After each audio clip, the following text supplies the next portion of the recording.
Sveiki, labai džiaugiuosi, jog turite nuosavą savo kavos aparatą Ilgai ir per šias ateinančias minutės jums parodysiu, kaip pasidaryti tobulą kavos puodelį.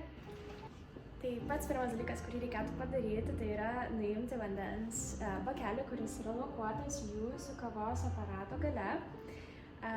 Tai paėmus jį, pripilti vandens, tada sugrąžinti jį atgal į vietą.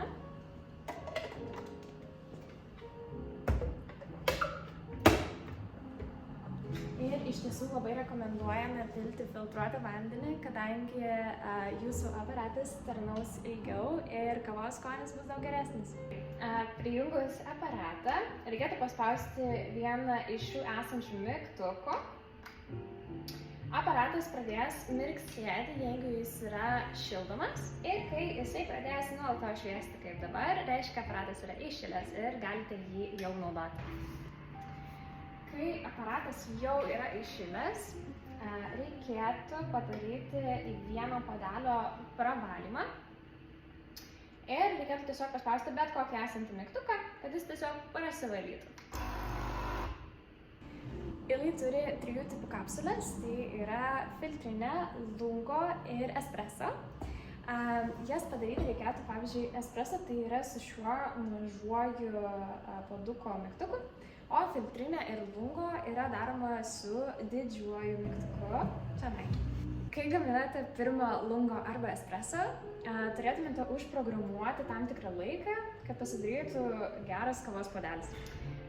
Taigi, norėdami pasidaryti pirmąjį lungo kavos puodelį, reikėtų kapsulytę įdėti į vidų ir taip pat turėti kažkokį tai timerį ir paspaudus didesnį kavos mygtuką, tariant lungo, laikyti tarp 40–45 sekundžių. Tai paspaudus timerio mygtuką ir kavos aparatą kartu laikysime ir tol, kol susiskaičiuos 40 arba 45 sekundės. Taigi, tą patį reikėtų padaryti ir su espresso kapsulytėmis. Tai tą padaryti, reikėtų tiesiog įdėti bet kokią espresso kapsulytę ir tada 30 sekundžių laikyti paspaudus šį mygtuką mažesnį.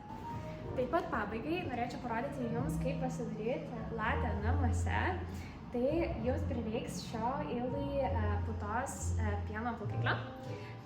Į jį supilus bent minimaliai pieno ir paspaudus šį putos mygtuką, jis pradės mums šildyti pieną ir daryti putą. Taip pat, kol mes laukiame, kol sušildys pieną, galime pasidaryti savo kavos. Tai paėmus espresso bet kokią kapsulytę ir ją įdėjus, mes paspausime ant espresso mygtuko ir mums jisai padarys kavą. Taigi, kai pasidarė mūsų pieno putos ir padarėme mūsų espresso, paėmus mūsų pieną suplaktą ir paėmus espresso ir jį įpylus, pasidarė mūsų skani latė. Skanaus kavos namuose.